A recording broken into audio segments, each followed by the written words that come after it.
ఒక రాజకీయ వ్యభిచారిని మీరు పక్కన పెట్టుకుంటే చాలా రాంగ్ మెసేజ్ వస్తుంది. కాబట్టి భవిష్యత్తులో అయినా సరే మీరు మా కాంగ్రెస్ పార్టీలో ఎవరిని పిలిచినా పర్లేదు, మా కాంగ్రెస్ పార్టీ జెండా పట్టుకుని మా పట్టణ అధ్యక్షులు ఉన్నారు, మా కౌన్సిలర్లు ఉన్నారు, మమ్మల్ని ముందు పెట్టి చేసినట్టయితేనే రేపు మంచి మెసేజ్ వెళ్తారు తప్ప మీరు ఇవాళ కాంగ్రెస్ పార్టీ ఉన్నందుకు ఇవాళ కనుక మళ్ళీ వేరే పార్టీలతో వచ్చినట్టయితే ఖచ్చితంగా చాలా ఆనందంతో ఉన్నారు ఇక కాంగ్రెస్ పార్టీ కార్యకర్తలు.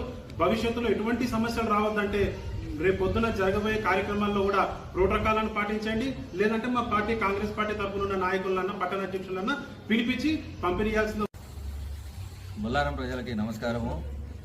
స్థానిక బాలడి బీసీలకు ఎంత అన్యాయం చేస్తున్నారో ఉదాహరణగా ఇక్కడ జరుగుతున్న విషయం ఒకటి చెప్పదలుచుకోవాలి మీకు అందరికీ.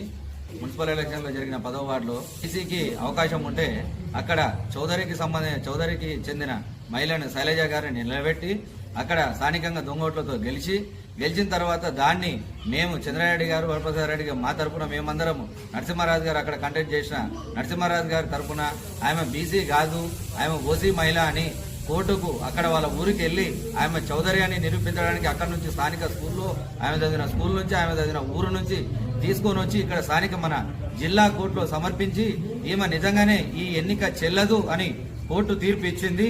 తీర్పు ఇచ్చిన తర్వాత కూడా మళ్ళీ మేమందరం కలిసి జిల్లా కలెక్టర్ గారికి కలిసి ఆ అప్పీల్ని ఏదైతే కోర్టు సమర్పించిందో ఈ ఎన్నిక చెల్లదు, ఆమె శైలజ గారిని బర్తరఫ్ చేసి సెకండ్ ప్లేస్ లో ఉన్న నరసింహరాజు గారిని బీసీ నరసింహరాజు గారిని కంపల్సరీ కౌన్సిలర్ గా చేయాలని తీర్పుని అప్పీల్ని ఆయన సమర్పించడము. అయినా సరే ఆ అప్పీల్ని కాదని ఆమె నిజంగానే బీసీ మహిళ అని మళ్ళీ ఈయన బాలరెడ్డి గారు ఆ పేపర్లు తీసుకొని జిల్లా కోర్టు నుంచి పేపర్లు తీసుకొని మళ్ళీ హైకోర్టులో అప్పీల్ చేయడానికి పోయాడు.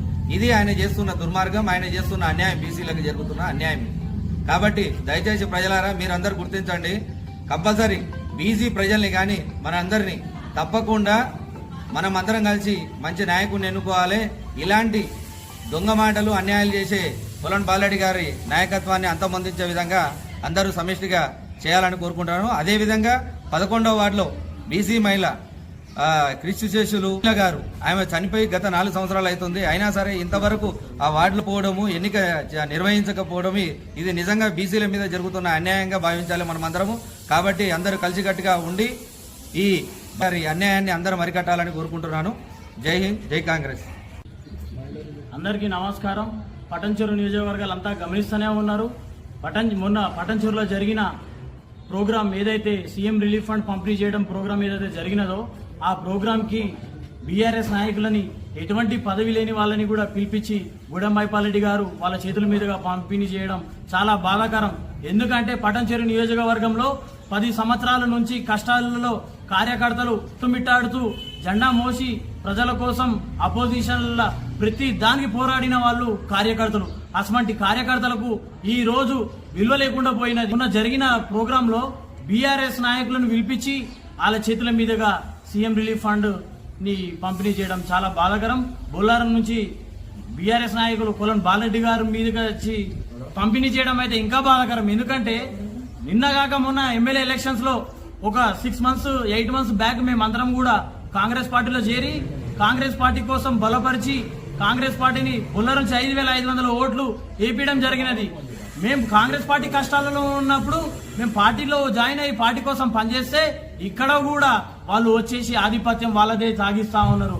గుడంబైపాలరెడ్డి గారు బొల్లారంలో కాంగ్రెస్ నాయకులు లేరా, కాంగ్రెస్ కార్యకర్తలు లేరా? మీ గెలుపు కృషి చేసిన చంద్రారెడ్డి గారు కానివ్వండి, వాళ్ళు కూడా ఇప్పుడు కాంగ్రెస్ లోనే ఉన్నారు కదా. మా నంబరు మీ దగ్గర లేకపోతే కనీసం వాళ్ళ కాంటాక్ట్ నెంబర్ అయినా ఉండే కదా. వాళ్ళకి చెప్తే మేము కాంగ్రెస్ క్యాడర్ మొత్తం వచ్చేవాళ్ళం కదా. బొల్లారం నుంచి మేము కష్టపడ్డ వాళ్ళం మీ కంటికి కనబడతలేమా? మేము ఇంకా ఎన్ని రోజులు ఈ బానిస బతుకుతూ ఉండాలి? ఇంకెన్ని రోజులు మేము ఈయన కిందనే ఉండాలి?